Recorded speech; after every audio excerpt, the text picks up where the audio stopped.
नमस्कार मंडळी, आज आपण ओल्या नारळाची खीर करतोय। अगदी साधी सोपी पद्धत आहे। साहित्य सुद्धा अगदी मोजकच लागतं, वेळही फार कमी लागतो। जर पाहुणे येऊन बसले ना तुमच्याकडे तर त्यांच्याशी गप्पा मारता मारता अगदी 10-15 मिनिटात तयार होऊन जाते। खीरीसाठी जे काही साहित्य लागतंय ते थोडक्यात सांगते। 1 वाटी ओलं खोबरं, वाटी दाबून नाही भरलेली, हलकीच भरली आहे। 1 लहान चमचा तूप, अर्धी वाटी साखर, पण साखर तुम्ही तुमच्या आवडीनुसार कमी जास्त वापरू शकता। पाव कप मिल्क पावडर घेतली आहे, कारण मी इथे हे जे दूध वापरले ते फुल क्रीम दूध नाहीये, साधं दूध आहे। जर तुम्ही फुल क्रीम दूध वापरणार असाल तर मिल्क पावडरची तशी गरज नसते, पण जरी फुल क्रीम दूध वापरलात आणि निदान 2 चमचे तरी मिल्क पावडर वापरली तर खिरीच्या चवीमध्ये खूप छान फरक पडतो। त्यानंतर इथे 2 ते 3 चमचे कोमट दुधामध्ये थोड्याशा केशराच्या काड्या भिजत घातल्या। केशरामुळे खिरीला रंग छान येतो। तसंच इथे मी थोडेसे ड्रायफ्रुट्स घेतले, आपल्या आवडीनुसार आणि आता आपल्या घरामध्ये जे अवेलेबल असतील असे कोणतेही ड्रायफ्रुट्स आपण घेऊ शकतो। मनुका म्हणा, चारोळी, पिस्त्याचे काप, काजू, बदाम अशा प्रकारचे ड्रायफ्रुट्स वापरायचे। आणि ही आहे वेलची पावडर। वेलची पावडर मात्र अवश्य वापरा, त्याने सुगंध छान येतो। आणि हे दूध अर्धा लिटर इतकं घेतलंय। सगळ्यात आधी तर हा खोबऱ्याचा किस आपल्याला मिक्सरमध्ये अगदी बारीक वाटून घ्यायचा आहे। हा बघा, हा असा किती छान बारीक वाटून झालाय आणि वाटण्यासाठी मी त्यामध्ये 2-3 चमचे पाणी घातलं होतं। आता एकीकडे कढई ठेवायची गरम करायला आणि त्यामध्ये 1 चमचा तूप घालायचं। तसंच एकीकडे दूध सुद्धा ठेवायचं गरम करायला आणि तुपावर खोबरं घालून साधारण 1-2 मिनिटं परतून घ्यायचं, म्हणजे खोबरं थोडंसं कोरडं होईल। फक्त गॅसची फ्लेम मात्र अगदी कमी ठेवायची, खोबऱ्याचा रंग मात्र नाही बदलू द्यायचा।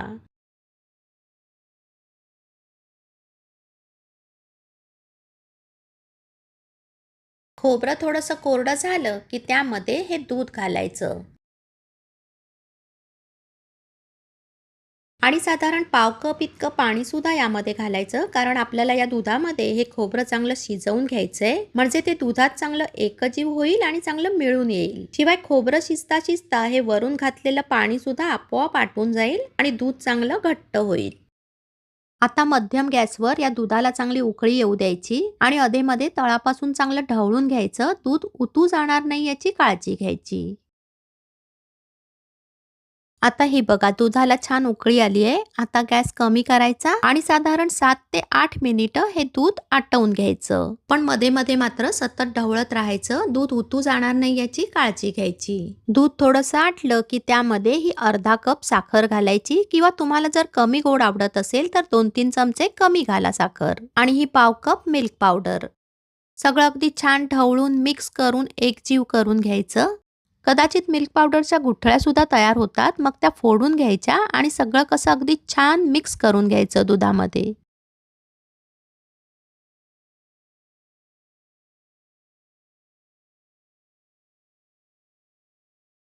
केशराच्या काड्या ज्यात भिजवल्या होत्या ते दूध घालायचं। केशर घातल्यानंतर ही बघा, अगदी 5च मिनिटात बऱ्यापैकी घट्ट झाली आहे ही खीर। यामध्ये आपण मिल्क पावडर घातली होती, त्यामुळे फार वेळ नाही लागत घट्ट व्हायला। आता यामध्ये आपण ड्रायफ्रुट्स घालू आणि अजून थोडा वेळ आटवून घेऊ, म्हणजे ड्रायफ्रुट्स सुद्धा याच्यामध्ये चांगले शिजतील। ही बघा, अगदी थोड्याच वेळात कशी छान दाटसर झाली आहे। ही खीर जेव्हा आपण थंड करून घेऊ ना, तशी ती अजून अजून घट्ट घट्ट होत जाते। यामध्ये आता 2 चमचे वेलची पावडर घालायची।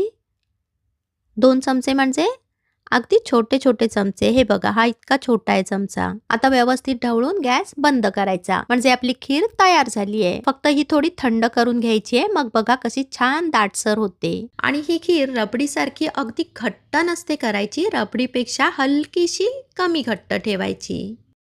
ज्यावेळी पानामध्ये वाढाल ना ही खीर, त्यावेळी वरून थोडेसे ड्रायफ्रुट्स घालून सजवून वाढा, खूप छान दिसते। तर मंडळी, अगदी जेमतेम 15 ते 20 मिनिटात आपली ही ओल्या खोबऱ्याची खीर तयार झाली आहे। जर तुमच्याकडे कधी मैत्रिणींचं गेट टुगेदर असेल ना, किटी पार्टी किंवा हळदी कुंकू म्हणा, तेव्हा इतर नाश्त्याबरोबर गोड पदार्थ म्हणून जर ही अशी खिरीची छोटीशी वाटी सजवून दिलात ना, तर खूप अट्रॅक्टिव्ह दिसते आणि मजा येते।